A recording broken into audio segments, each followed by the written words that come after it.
بالله من الشيطان الرجيم بسم الله الرحمن الرحيم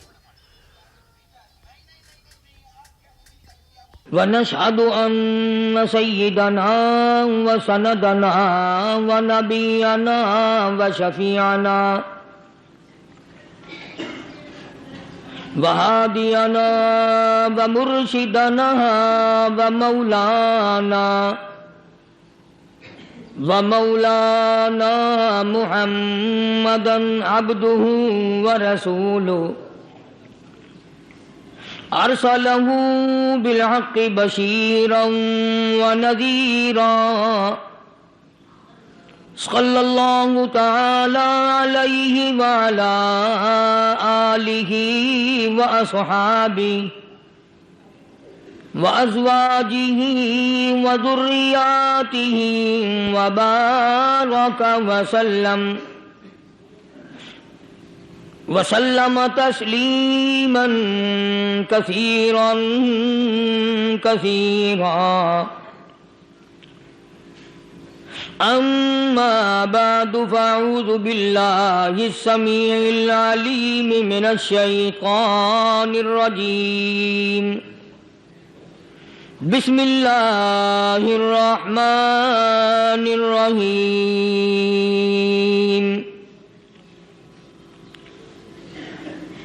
إن الذين قالوا ربنا الله ثم استقاموا تتنزل عليهم الملائكة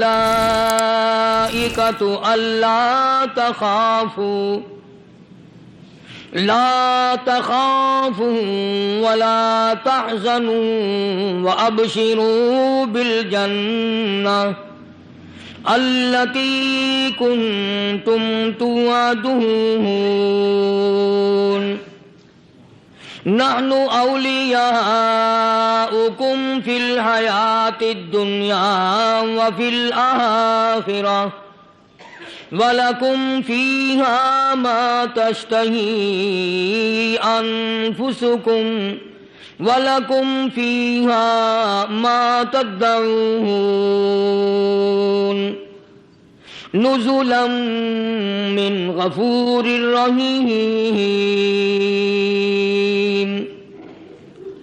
صدق الله مولانا العلي العظيم وبلغنا رسوله النبي الكريم ونحن على ذلك لمن الشاهدين والشاكرين والحمد لله رب العالمين اللهم صل على محمد وعلى آل محمد كما صليت على إبراهيم وعلى آل إبراهيم إنك حميد مجيد اللهم بارك على محمد وعلى آل محمد كما باركت على إبراهيم وعلى آل إبراهيم إنك حميد مجيد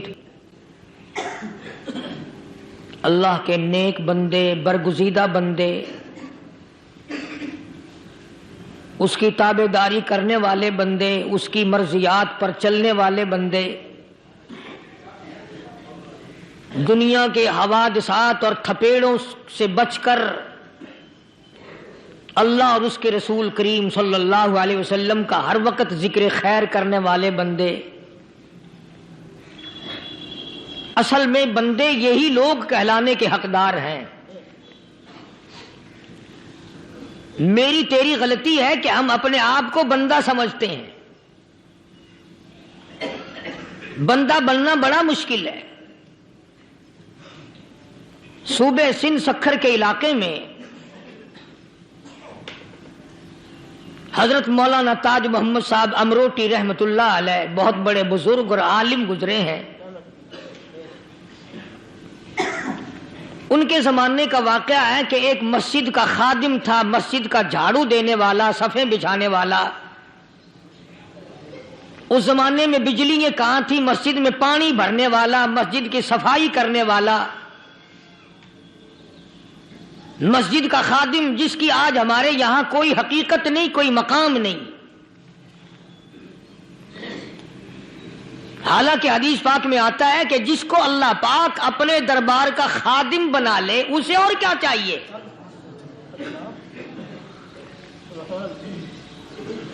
صدر کے، ایوان صدر کے جھاڑو دینے والے کو فخر ہے میں ایوان صدر کا خادم ہوں، گورنر ہاؤس کے جھاڑو دینے والے کو فخر ہے میں گورنر ہاؤس کا خادم ہوں، کمشنر کے خادم کو فخر ہے میں کمشنر کا خادم ہوں، اور یہاں کوئی فخر نہیں کہ میں اس حکم الحاکمین کے دربار کا ایلچی ہوں۔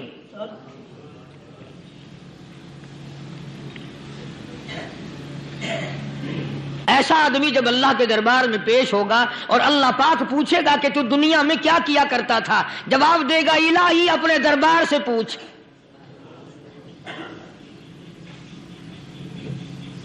تو مسجد کا خادم تھا، نیک آدمی تھا، لوگوں کو اس کی حقیقت کا پتہ نہ تھا۔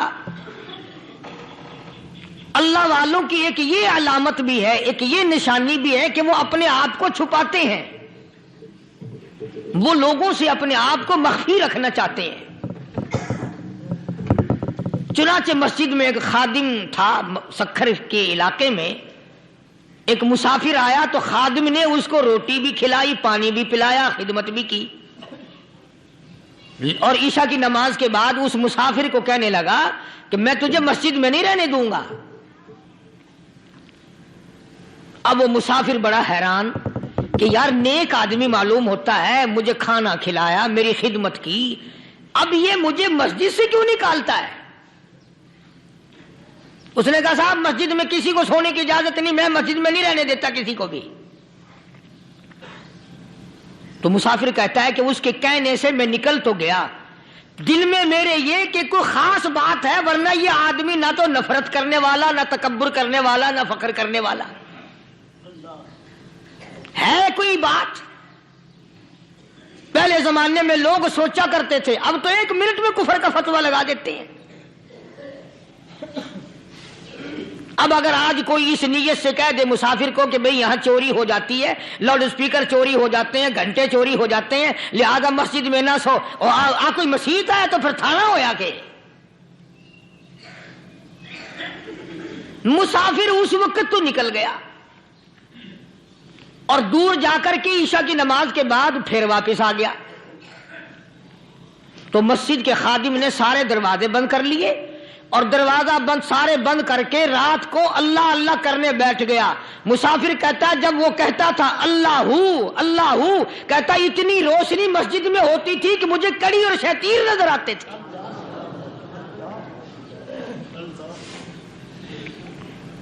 ساری رات وہ نہ سویا۔ یہ جو جھنڈے لگا کے بیٹھے ہیں انہیں کون ولی کہتا ہے؟ ولی کو جھنڈا لگانے کی ضرورت کیا پڑی ہے؟ صبح ہوئی، اذان سے کچھ دیر پہلے اس مسجد کے خادم نے دروازے کھولے، لوگ آ گئے۔ اب اس مسافر نے تو حال دیکھ لیا تھا۔ صبح کی نماز کے بعد کہنے لگا حضرت جی آپ نے چھپانے کی تو بڑی کوشش کی، پر میں نے پھر بھی دیکھ لیا، میں نے پھر بھی دیکھ لیا، میرے لیے دعا فرماؤ، میرے لیے کوئی دعا فرماؤ۔ چنانچہ اس اللہ والے نے، اس مسجد کے خادم نے، اس ولی نے اس کے لیے دعا کیا کی؟ اللہ تعالیٰ تجھے انسان بنائے، اللہ پاک تجھے آدمی بنائے۔ اب وہ مسافر کہتا ہے کہ کمال ہو گیا، نہ میری دکان کے لیے دعا کی، نہ میرے مکان کے لیے دعا کی، نہ میرے دولت مند ہونے کی دعا کی، نہ میرے جنت میں جانے کی دعا کی، نہ میرے قبر سے عذاب سے بچنے کی دعا کی۔ یہ بھی کوئی دعا کہ اللہ تجھے بندہ بنائے؟ اب کون سا میں گدھا ہوں؟ یہ بھی کوئی میرے مطلب کی دعا کی ہے؟ وہ اللہ والا سمجھ گیا کہ اس نے میری دعا کی قدر نہیں سمجھی۔ مسجد میں بیٹھے تھے، پاس بازار تھا، اس اللہ والے نے اپنی ٹوپی اتار کر اس مسافر کے سر پہ رکھ دی اور کہا ذرا بازار میں جھانک مار، جاتی پائی ہو، ذرا جھانکیو بازار میں۔ جب اس نے نظر ڈالی تو لوگ چل رہے ہیں، کوئی گدھے کی شکل، کوئی کتے کی، کوئی خنزیر کی، کوئی بھیڑیے کی، کوئی چتے کی، کوئی لومڑی کی، کوئی گدڑ کی شکل ہے۔ اچھا وہ مسافر بھی سیانا تھا، اس کو خیال آیا کہ میں اپنے آپ کو تو دیکھوں تو گدڑ نظر آیا۔ پھر اس اللہ والے کی دعا کی قدر ہوئی۔ تو اس پر یہ میں نے ذکر کر دی بات، ایک حکایت اللہ والے کی کہ ہم کوئی بندے ہیں۔ اب آپ لوگوں میں سے شانے آدمی یہ کہتے ہوں گے کہ یہ تو نے تو بات بنا دی ممبر پہ بیٹھ کے، آدمی نہیں تو اور ہم کیا ہیں؟ آؤ ذرا قرآن کریم سے پوچھیں۔ فرمایا لہم قلوب لا یفقہون بہا، اللہ پاک جل شانہ فرماتے ہیں جس کا دل قرآن کریم سمجھنے کا عادی نہیں، لہم قلوب لا یفقہون بہا، جس کا دل قرآن سمجھنے کے لیے تیار نہیں، وَلَهُمْ أَعْيُنٌ لَا يُبْصِرُونَ بِهَا، جس کا کان اللہ کا قرآن سننے کے لیے تیار نہیں، أَمْ لَهُمْ آذَانٌ لَا يَسْمَعُونَ بِهَا، ام لہم آذان یسمعون بہا، جس کا کان خدا کا قرآن سننے کو تیار نہیں۔ خدائی فیصلہ سنو، اللہ کے قرآن کا فیصلہ سنو، اللہ کے کلام کا فیصلہ سنو۔ جس کا کان میرا کلام سننے کے لیے تیار نہیں، جس کو میرا قرآن سن کے مزہ نہیں آتا، جس کو میرا کلام سن کے حلاوت نہیں آتی، جس کو میرا کلام سن کے لذت نہیں آتی، جس کی روح تازی نہیں ہوتی، جس کو لطف نہیں آتا، جس کو کیف نہیں آتا، جس کو سرور نہیں آتا، جو میرا قرآن سننے کو تیار نہیں، جو میرا قرآن آنکھوں سے دیکھنے کو تیار نہیں، جو میرا قرآن سننے سمجھنے کے لیے تیار نہیں، آؤ پھر خدائی فیصلہ سنو۔ فرمایا اولئک کالانعام،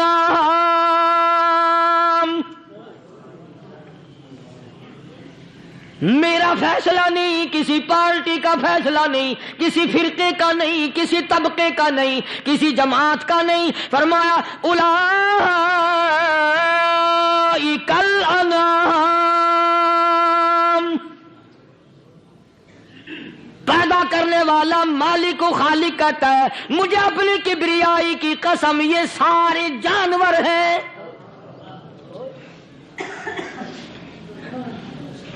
یہ سارے کے سارے جانور ہیں، یہ درندے ہیں جو ایک دوسرے کو چیر پاڑ کر کھاتے ہیں، یہ درندے ہیں جو ایک دوسرے کا خون پیتے ہیں۔ فرمایا بل ہم اضل، جانوروں سے بھی بدتر۔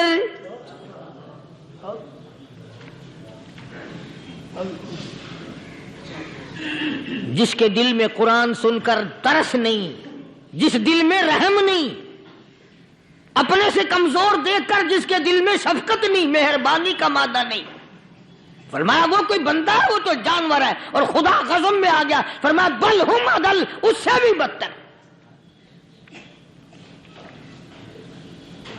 اللہ والے جو ہیں وہ ان خصلتوں کو دور کراتے ہیں، اور وہ آدمی کے مزاج اور دل میں سے ایسی چیزیں نکالتے ہیں جو اس کی بربادی کا ذریعہ بنتا ہے۔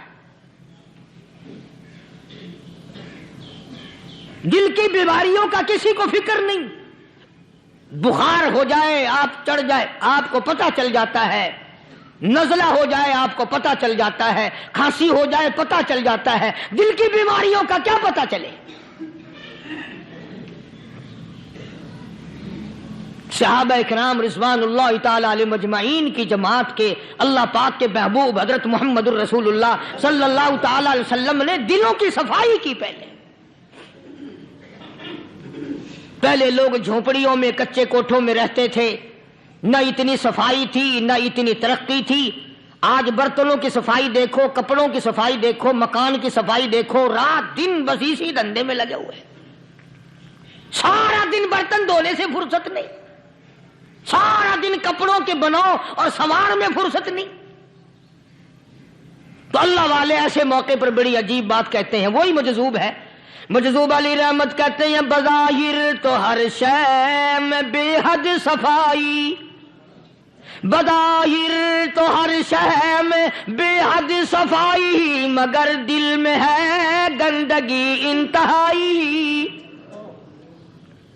بظاہر تو ہر شے میں چہرے کی صفائی، بدن کی صفائی، نہ جانے کتنی قسم کا صابن ہے، نہ جانے کتنی قسم کے پاؤڈر ہیں، نہ جانے کتنی قسم کے شیمپو ہیں، نہ جانے کتنی قسم کے کپڑے ہیں، کیا چال ڈھال ہے، کیا نئے نئے ڈیزائن ہے۔ مجذوب کہتا ہے سب کچھ دیکھ لیا، بظاہر تو ہر شے میں بے حد صفائی، مگر دل میں ہے گندگی انتہائی۔ جس یار کی بیٹھک میں بیٹھ کے کھانا کھایا، جس رشتہ دار کی بیٹھک میں بیٹھ کے کھانا کھایا، اسی کی بہن کو دیکھ کر آبرو پہ ڈاکہ ڈالنے کا پروگرام ہے۔ جس دوست کے گھر میں بیٹھ کے کھانا کھایا، اسی دوست کی بیوی کی عزت لوٹنے کا پروگرام ہے۔ پرانے زمانے میں اب بھی دلی جیسے شہر میں اگر دعوت کی جاتی ہے تو وہاں ایک تشتری میں نمک آتا ہے سب سے پہلے۔ عرب میں بھی دستور تھا پرانے زمانے میں، اگر کوئی دعوت کرتا، کوئی تقریب کرتا، سب سے پہلے نمک آتا تھا۔ ایک ایک انگلی ہر شخص نمک چاٹتا تھا۔ کیا مطلب؟ جس نے نمک چاٹ لیا اب وہ نمک حرامی نہیں بنے گا۔ اس گھر میں چوری کرنا، اس گھر کی آبرو کا غلط تصور لانا، اس گھر کے مال میں خیانت کرنا وہ حرام سمجھتا تھا جس گھر کا میں نے نمک چکھ لیا۔ اور مسلمانوں کی بات نہیں، ہندوؤں کی بھی یہ باتیں تھی۔ مولانا محمد علی صاحب جلندری سب قید رحمت اللہ علیہ فرمایا کرتے تھے کہ ایک سکھ تھا بہت بڑا ڈاکو، مسلمان اور ہندو مل کر اس کو ساتھ ملا کر کے لے گئے کہ یہاں اس گاؤں میں اس پنڈ میں ڈاکہ ڈالے۔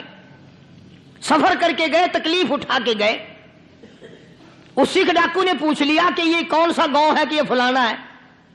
اچھا سارے کے سارے یہ تلاش کرو، یہ سوچ بچار کرو، اپنے پنڈ کی، اپنے علاقے کی، کسی مسلمان کی، کسی ہندو کی، کسی سکھ کی، کسی چوڑے چمار کی اس گاؤں میں لڑکی تو نہیں؟ ہمارے یہاں سے کوئی لڑکی تو شادی ہو کے یہاں نہیں آئی ہوئی؟ ان ساروں میں سے کہنے لگا کہ ہمارے بھنگی کی لڑکی جمعدار کی یہاں آئی ہوئی ہے۔ کہنے لگا واپس چلو، بیٹی بیٹی ہے، چاہے بھنگی کی ہو یا نواب کی ہو۔ ارے کل بیٹی کا ڈولا دیا تھا کہ ڈاکہ ڈالیں گے، شرم نہیں آئے گی؟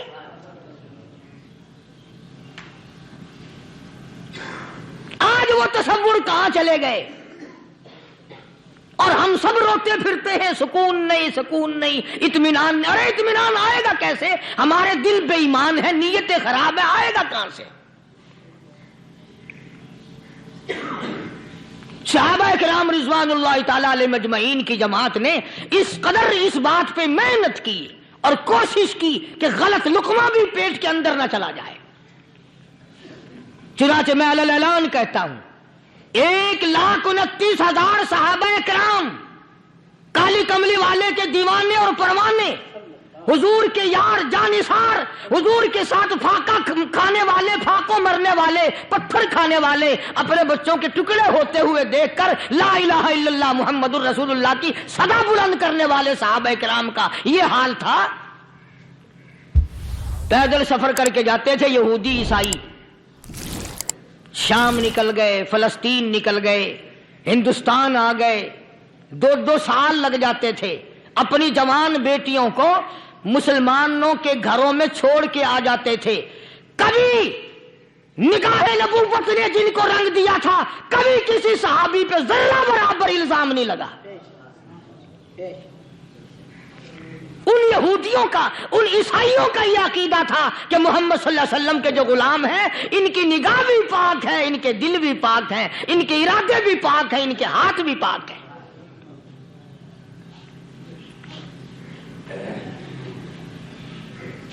مصر کے گورنر نے، مصر کے جنرل کرنل نے خط لکھا سیدنا فاروق اعظم رضی اللہ تعالی عنہ کی خدمت میں۔ دور خلافت ہے حضرت فاروق اعظم کا۔ کیا خط لکھا کہ حضور مجھے کافی وقت گزر گیا ہے، اور فلاں علاقے میں آپ کے حکم سے ہم نے جانا ہے اور راستہ صرف ایک ہے اور اس راستے میں جال بچھا دیا گیا. اب مجھے مشورہ دیں میں کیا کروں, حکم دیں مجھے. جال کیا بچھا دیا گیا کہ ہمیں پتا چل گیا ہے عیسائیوں نے پروگرام بنایا, سینکڑوں لڑکیاں تلاش کر کر کے بڑی خوبصورت حسینہ اکٹھی کی ہیں, ان کو گانے بجانے کی ٹریننگ دی ہے, ان کو اچھی اچھی آوازوں والی لڑکیاں ڈھونڈ کے لائے ہیں اور انہوں نے یہ پروگرام بنایا کہ جب مسلمانوں کی فوج اس گلی سے گزرے گی ان کوٹھوں کے اوپر چڑھ کے گانا بجانا کریں گے تاکہ ان کے دل میں بدماشی آئے اور ان کا بیڑا غرق ہو.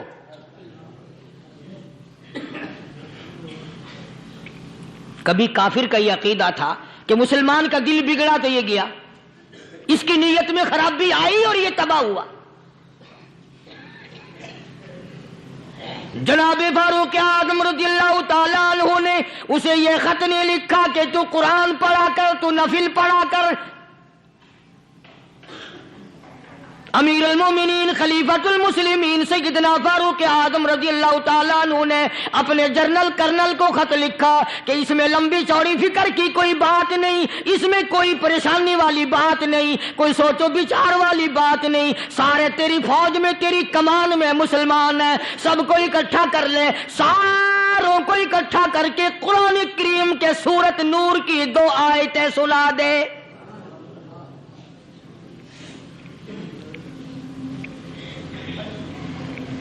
یہ بھی نہیں فرمایا کہ سزا سناؤ, اتنے کوڑے لگیں گے, جو خلاف کرے گا یوں قید ہوگی, یہ کورٹ مارشل کر دیا جائے گا, کچھ نہیں.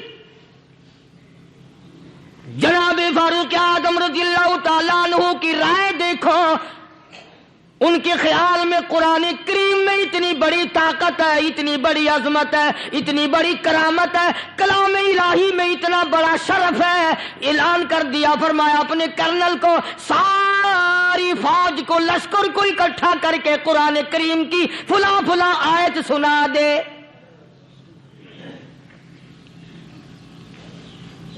اور اس کے بعد بے دھڑک فوج کو لشکر کو اسی راستے سے گزار کے لے جا, بے دھڑک لے جا. ہائے کبھی قرآن کی 2 آیتوں سے کام بن جاتا تھا, اب سارے قرآن سے میرا تیرا کام نہیں بنتا. قصور قرآن کا نہیں ہے, یہ میرا تیرا ہے.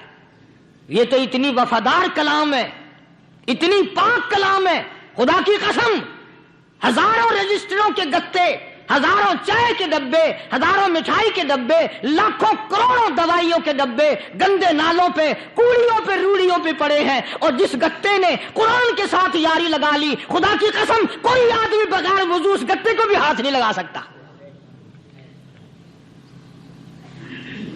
ہزاروں نہیں لاکھوں کپڑے مارکیٹ میں پڑے, پر جس کپڑے نے قرآن سے یاری لگا لی, جو کپڑا جسدان بن کر قرآن پہ چڑھ گیا, لوگ اس کو بھی چومتے ہیں اور چومنا چاہیے.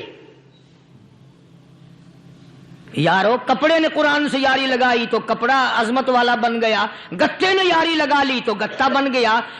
ہزاروں قسم کے کاغذات روزانہ ذلیل ہوتے پھرتے ہیں, جس کاغذ پہ قرآن لکھا گیا وہ عظمت پا گیا, جس سیاہی سے قرآن لکھا گیا وہ سیاہی عظمت والی بن گئی. ارے اگر مسلمان قرآن کو اپنے اندر پیدا کر لے, اس کی عظمت کو بسا لے, اس کو اپنا لاہ عمل بنا لے, اس کو اپنے سر پہ رکھ لے, تو کیا یہ بندہ قرآن کے ساتھ وفاداری کرے تو قرآن کیا خیال ہے, قرآن بے وفائی کر دے گا؟ یقین نہیں, یقین اصل بات اعتقاد کی ہے. یقین کا تو یہ عالم بنا ہوا ہے کہ اگر کوئی چوری کا معاملہ ہو جائے اور کسی پر شبہ ہو, اگر اسے کہو کہ قرآن اٹھا دے تو دیر نہیں لگائے گا, اور اگر کہے کہ فلانی خانگاہ کا کنڈا مار دے, کہ ایک کام میں نہیں کرتا. خانگاہ کے کنڈے پہ ایمان ہے, قرآن پہ ایمان نہیں. اس پر یقین ہے کہ پیر اندھا کر دے گا, اور یہاں یقین نہیں کہ جس خدا نے پیدا کیا اگر میں نے جھوٹا قرآن اٹھایا تو وہ برباد کر دے گا.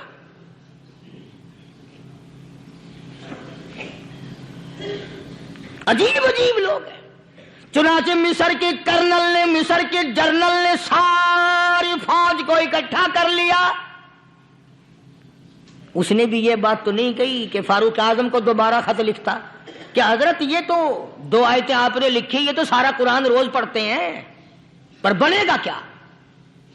جیسے فاروق اعظم کا یقین تھا، فاروق اعظم کی فوج کے کرنل کا بھی یقین ہے، فاروق اعظم کے فوج کے جنرل کا بھی یقین ہے. اس نے ساری فوج کو اکٹھا کیا، لشکر کو جمع کیا، اور اس کے بعد کہنے لگا قل للمؤمنین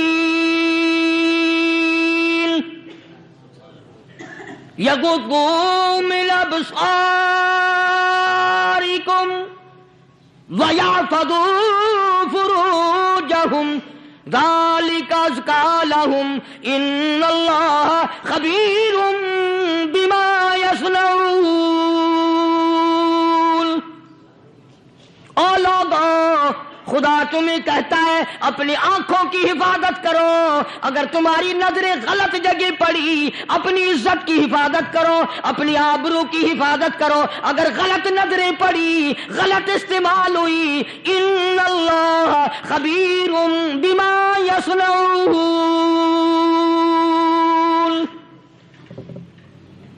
اللہ پاک تمہاری ساتھ ساتھ ہے، وہ ہر چیز کو دیکھتا جائے گا، وہ ہر چیز تمہاری دیکھے گا. چنانچہ تاریخ شاہد ہے، ابن حشام نے لکھا ہے، ابن خلدون نے لکھا ہے، اور کئی مورخین نے لکھا ہے کہ جب مسلمان جرنل نے، مسلمان کرنل نے اپنی فوج کو قرآن کی 2 آیتیں سنائی اور اس کے بعد حکم دیا چلو، تمام کا تمام لشکر چل رہا ہے. ادھر ڈھول بجا، دھماکے بجے، گانا شروع ہوا، گانا بجانا شروع ہوا، ساری فوج نکل گئی، سارا لشکر چلا گیا. لڑکیوں نے دیکھا کہ یہ تو ختم ہو گئے، نیچے آواز دے کے کہنے لگی اور جانے والوں یہ ساری فوج کئی اندھوں کی فوج تو نہیں.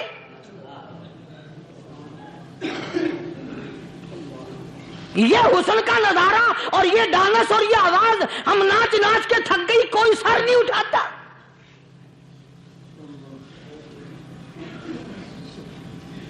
اور آج دیکھ لیں آپ،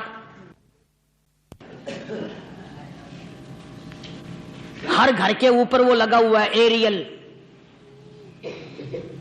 لعنت کا ایریل لگا ہوا ہے، لعنت کا ایریل. حاجیو تم کیا کہتے ہو کہ ہمارے گھر کا اس میں کیا بگڑے گا؟ خدا کی قسم وہ بگڑتا ہے، وہ دیمک لگتی ہے، وہ تباہی پھرتی ہے، تمہیں پتہ بھی نہیں چلتا. تم نے کیا سوچ رکھا ہے؟ مسلمان کرنل کے حکم پہ ساری فوج نکل گئی. ناچنے والی گانے والی لڑکیاں عیسائیوں کی حیران ہیں. کیا ہوا؟ لاکھوں کی تعداد میں فوج گزر گئی، کوئی نگاہ اٹھا کے نہیں دیکھتا. ایک مسلمان سپاہی گزرتا گزرتا نیچی نظریں کیے کیے کہنے لگا سر کیسے اٹھائے، نگاہ کیسے کوئی اٹھائے گا؟ یہ سارے کے سارے اللہ کا قرآن سن کر آئے ہیں.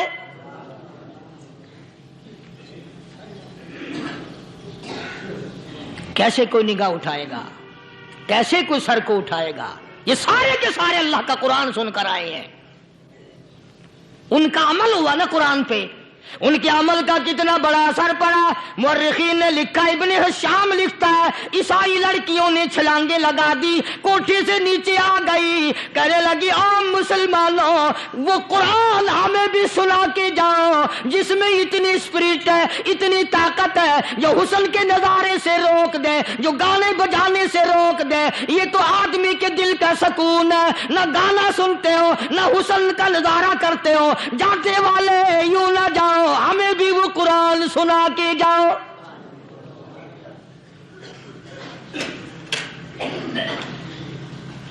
اس قرآن میں کتنی بڑی طاقت ہے، وہ کتنی عظمت ہوگی، اس میں اس کلام میں کتنی برکت ہوگی، جس کلام میں یہ تاثیر ہے کہ وہ ایسی ایسی چیزوں سے روک دیتا ہے. چنانچہ ایک مسلمان سپاہی چلتا بھی جاتا ہے اور کہنے لگا وَقُلْ لِلْمُؤْمِنِينَ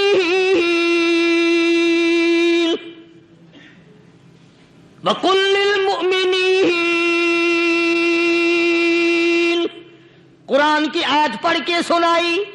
سینکڑوں نہیں، بے شمار لڑکیاں ایک مسلمان کی زبان سے اللہ کا قرآن سن کے کہنے لگی اور جانے والوں چھوڑ کے نہ جاؤ، ہمیں بھی کلمہ پڑھاؤ.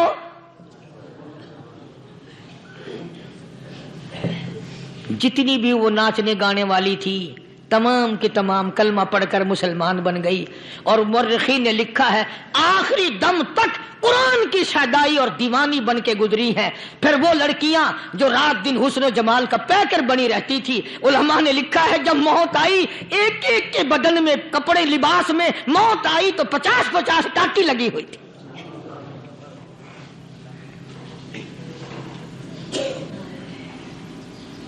بظاہر تو آج بھی بڑی جھاڑا پنجی ہے، بڑی صفائی ہے، بڑی دوڑ دھوپ ہے. اسی کو مجذوب الاعلان کہتا بظاہر تو ہر شے میں بے حد صفائی، مگر دل میں ہے گندگی انتہائی، کبھی اس کے دھوکے میں آنا نہ بھائی، یہ سب ہے رعائی، یہ بس ہے رعائی. یہ تو چیز ہی کچھ نہیں. بڑے بڑے دھندے ہمیں پلٹتے دیکھے، بڑے بڑے نظام بگڑتے دیکھے. محمد عربی صلی اللہ تعالی علیہ وسلم کے دربار میں بڑے بڑے لوگ آتے تھے.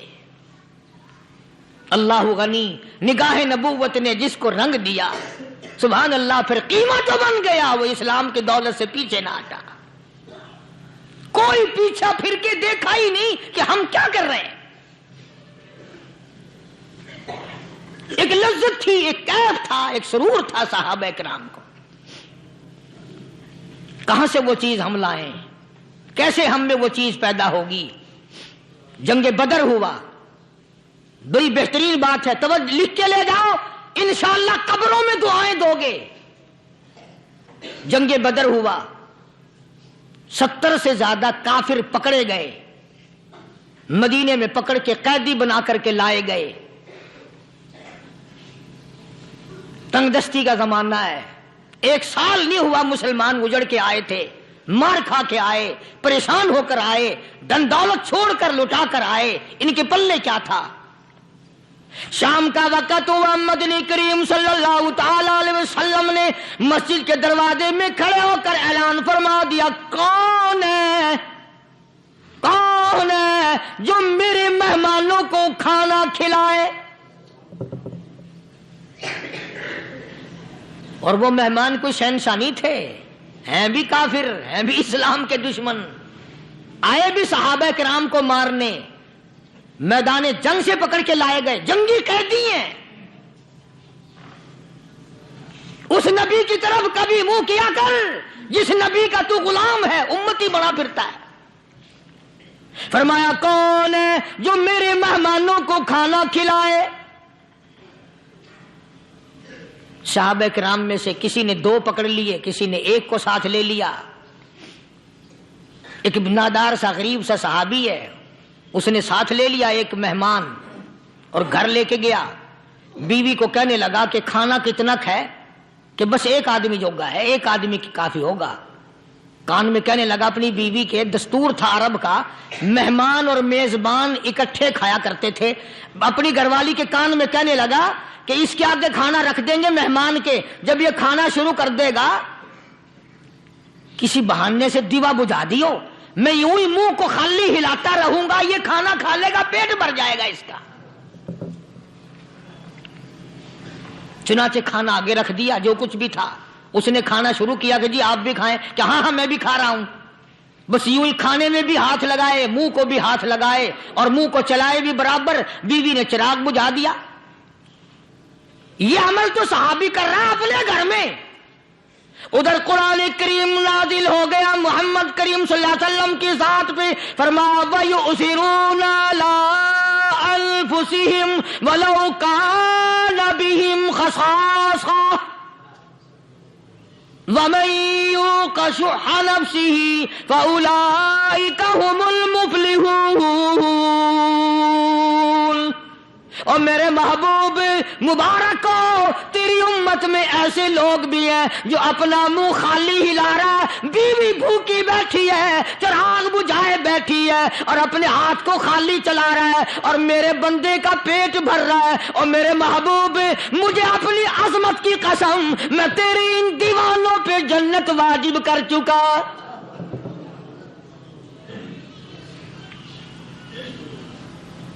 اب حضور صلی اللہ علیہ وسلم نے تو ان کو نہیں سکھایا تھا کہ تو جا کے ایسا کرنا، قدرتی مزاج ایسا بنا دیا تھا. ایک اور موقع آیا مدینے پاک میں، جنگی قیدی اور جگہ سے اسی طرح سے آئے، ایک صحابی ایک اور آدمی کو، جنگی قیدی کو کافر میں گھر لے گیا، بیوی کہنے لگی کہ ایک ہی آدمی کا کھانا ہے بس، انہوں نے کہا اس کو دے دو، وہ کافر جنگی قیدی کہنے لگا جی آپ بھی کھائیں، کہنے لگا بھی بات ہے صاف، ایک آدمی کا کھانا ہے، تو کھانا کھا، میں درخت کے پتے چبا لیتا ہوں۔ وہ کہنے لگا میں کھاؤں گا پتے، انہوں نے کہا تو رئیس آدمی ہے مکے کا، میں پرانا غریب ہوں، مجھے پتے چبانے کی عادت ہے، تیرے پیٹ میں درد نہ ہو جائے، میں عادی ہوں پتے چبانے کا۔ اس نے پتے چبا لیے،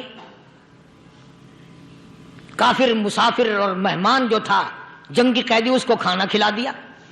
دوسرے دن پھر ایسی نوبت آئی، اس نے کہا آپ بھی میرے ساتھ کھانا کھائیں، نے کہا نہیں بھائی تو کھا، میں پتے چبانے کا عادی ہوں۔ 2 دن تو اس کافر نے کھانا کھا لیا، اور جب تیسرے دن اس کے آگے کھانا آیا، انہوں نے کہا بھائی تو ہی کھا، بس اتنا ہی کھانا ہے، میں تو میاں بیوی ہم تو پتے چبا لیں گے۔ اور کہنے لگا مدینے والوں تم خود پتے چباتے ہو، دشمنوں کو کھانا کھلاتے ہو، آج میری بھی ایک شرط ہے، پہلے کلمہ پڑھا پھر کھانا کھلا۔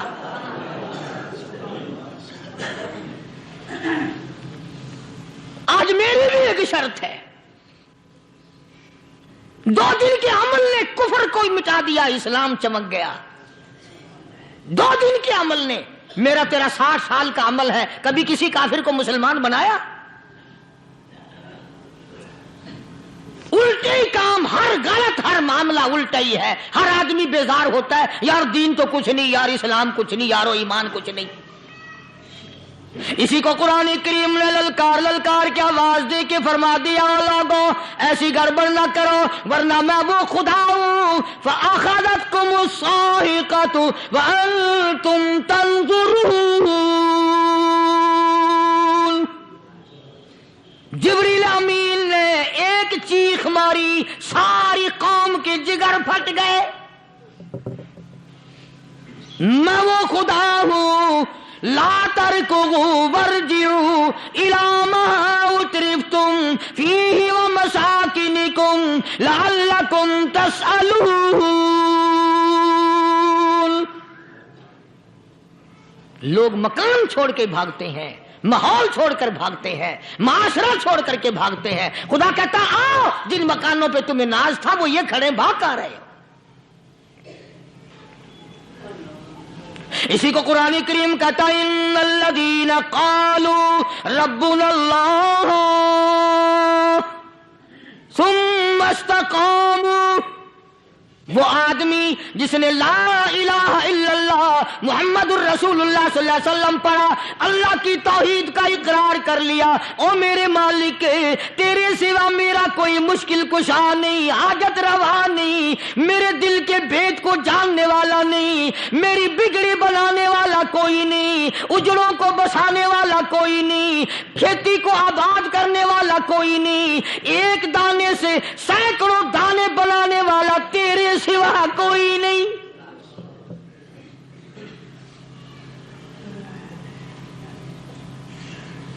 کھیتوں میں جاؤ، کبھی یہ تو سوچو کہ دنیا میں حکومتوں نے کتنے مل لگا رکھے ہیں، چینی کے، شکر کے کتنے مل ہیں، کتنے ڈیپو ہیں، پھر بھی قلت ہو جاتی ہے۔ اور یہ اللہ میاں نے کتنا میٹھا کیلے میں، سنترے میں، مالٹے میں، انگور میں، سیب میں، کبھی یہ بھی سنا کہ اللہ میاں کا شوگر مل فلاں علاقے میں لگا ہوا ہے؟ کبھی یہ تو دیکھو کہ یہ قدرت کاملہ کے سوا اور کون پیدا کر رہا ہے؟ فرمایا جس نے اللہ کی توحید کا اقرار کر لیا، محمد عربی صلی اللہ علیہ وسلم کی ختم نبوت کا اقرار کر لیا، خدا کے بعد خدا کوئی نہیں، مصطفیٰ کے بعد نبی کوئی نہیں۔ پھر قرآن نے شرط لگائی ثم استقاموا، پھر اس پر جمع رہے، ڈٹا رہے، یوں نہیں کہ کبھی ادھر لڑک گیا کبھی ادھر لڑک گیا۔ لوگ تو بدل جاتے ہیں، لوگوں کا کیا ہے؟ پچھلے سال کی بات ہے، یہیں مغرب کی نماز کے بعد گرمی کے موسم میں میں یہاں بیٹھا ہوا تھا باہر، آگے شہر کے وہ آدمی، وہ کہنے لگے جی ایک کام آئے ہیں، میں نے کہا کیا؟ کہ 25,000 روپے چوری ہو گیا ہمارا، بتاؤ ہمیں۔ میں نے کہا بھی مجھے کیا پتا؟ انہوں نے کہا نہیں سارا شہر کہتا ہے کہ قاری نہیں بتا دیتا ہے۔ میں نے کہا اچھا یہ یوں نہیں جانے کا۔ میں نے کہا پھر آدھے لوں گا۔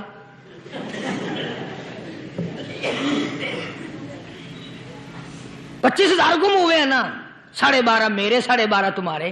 کہنے دیکھو نا جی بال بچے چھوٹے چھوٹے غریب بچے ہیں جن کے وہ پیسے ہیں۔ میں نے کہا اچھا میں بادشاہ لگا ہوا ہوں؟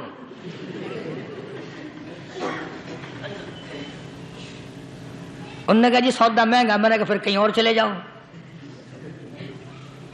جتنا میں نے سمجھایا نہیں ماننا کہ اگر ہمیں یوں پتہ چل جائے مولویوں کو ولیوں کو تو پھر یہ لاکھوں کروڑوں پولیس والے رکھنے کی ضرورت ہے بھلا؟ اتنی بڑی فوج کا رکھ کر کیا کریں گے ہم؟ اربوں روپیہ فوج کا خرچہ ہے۔ 2 ولی، ایک ولی کو اس بارڈر پہ بٹھا دیں گے، ایک ولی کو اس بارڈر پہ بٹھا دیں گے۔ پھر ہم بڑھانا دیں گے اولیاء کرام رجمت؟ ذہنیت مری گئی، سمجھ نہیں پاتے، دین کے قریب نہیں آتے لوگ، سمجھتے نہیں۔ فرمایا ثم استقاموا تتنزل علیہم الملائکۃ الا تخافوا ولا تحزنوا وابشروا بالجنہ التی کنتم توعدون۔ قرآن کہتا ہے ادھر ولی کی موت آتی ہے، ایسا آدمی جو اپنے کلمے پہ جمع رہے، شرک و بدعت کی لعنت سے بچے، کفر و نفاق سے بچے۔ ادھر موت آتی ہے، ادھر فرشتے کہتے ہیں گھبرانا، غم نہ کر، بہشت کے دروازے تیرے لیے سارے کھلے ہوئے۔ وَلَكُمْ فِيهَا مَا تَشْتَهِي أَنفُسُكُمْ وَلَكُمْ فِيهَا مَا تَدَّعُونَ۔ فرمایا ہم تمہاری ہر اس تمنا کو پورا کریں گے، ہر اس آرزو کو پورا کریں گے، جو مانگو گے وہی ملے گا، جو کہو گے وہی دیا جائے گا۔ نحن اولیاؤکم فی الحیات الدنیا وفی الآخرہ۔ ہم دنیا میں بھی تمہارے کارساز ہیں، ہم آخرت میں بھی تمہارے کارساز ہیں۔ ہم دنیا میں بھی تمہارے دوست ہیں، آخرت میں بھی تمہارے دوست ہیں، اور خدا کے یہاں وہ انعام ملے گا۔ اللہ غنی، رائی کے دانے کے برابر نیکی کی ہوگی، جب پہاڑوں کے برابر ثواب ملے گا تو آدمی حیران ہوگا، یا اللہ تیرے جیسا بینک تو کسی کا بھی نہیں۔ رائی کا دانہ لے کر پہاڑ واپس کر دیا، مالک نے نجات کا ذریعہ بنا دیا۔ فرمایا نزلا من غفور رحیم، یہ مہمانی ہے پروردگار عالم کی طرف سے۔ قرآن اعلان کر کر کے کہتا وبالاسحار هم یستغفرون۔ اللہ پاک فرماتے ہیں میرے بندوں کی نشانی یہ ہے کہ وہ آخری رات میں بڑے ویلے سحری کے وقت اٹھ کر استغفار کرتے ہیں، اللہ کے حضور میں معافی مانگتے ہیں، روتے ہیں، عاجزی کرتے ہیں۔ کہتا کہ ایک تڑپ سی دل میں امنگتی ہے، ایک درد جگر میں ہوتا ہے، ایک تڑپ سی دل میں امنگتی ہے، ایک درد جگر میں ہوتا ہے۔ ہم رات کو رویا کرتے ہیں جب سارا عالم سوتا ہے۔ سب لوگ سوئے ہوئے ہوں اور اللہ کا دروازہ کھٹکھٹا، اندھیرے میں مالک کائنات کے سامنے جھولی پھیلا، اپنی بگڑی کا سوال کر، اپنی مشکلات اس مالک کے سامنے پیش کر جو سارے جہان کا خالق و مالک ہے۔ عقیدہ بھی بناؤ، اعمال بھی بدلو، مزاج بدلو، طبیعتوں میں انقلاب لاؤ، اور لوگوں ان گھروں کو مسلمانوں والے گھر بناؤ۔ تم برا مان کے جاؤ یا بھلا مان کے جاؤ، میں اپنے عقیدے کی بات کو چھپاتا نہیں۔ جس گھر میں کوئی مرد عورت قرآن کے کھولنے والا نہیں، میں اس گھر کو مسلمان کا گھر نہیں کہتا، وہ چوڑے اور کراڑ اور سکھ کا گھر ہے۔ تمہیں یہ سکھایا کس نے ہے کہ مرنے کے بعد قرآن پڑھا جاتا ہے اور ساری زندگی میں نہیں پڑھا جاتا؟ یہ قرآن مردوں کے لیے تھوڑی آیا، یہ زندوں کے لیے آیا ہے۔ حدیث پاک میں آتا ہے حضور کریم سب کہہ دو صلی اللہ علیہ وسلم نے فرمایا عیسیٰ علیہ الصلوۃ والسلام ایک قبرستان سے گزرے، گورستان سے گزرے تو ایک قبر کو دیکھا، وہ نبی ایسا تھا، اس کے معجزات ایسے تھے، قبر میں دیکھا تو ایک بڑھیا جل رہی ہے، سڑ رہی ہے، تباہ ہو رہی ہے، رو رہی ہے۔ تو عیسیٰ علیہ الصلوۃ والسلام پناہ پناہ کر کے وہاں سے گزر گئے۔ چند دنوں کے بعد جو اسی قبر کے پاس سے گزرے تو عیسیٰ علیہ السلام کو دھیان آیا کہ اس قبر میں ایک بڑھیا بڑی عذاب بھگت رہی تھی، مگر اس دن جو دیکھا وہ تو عیش میں بیٹھی ہے، تخت میں بیٹھی آرام کر رہی ہے۔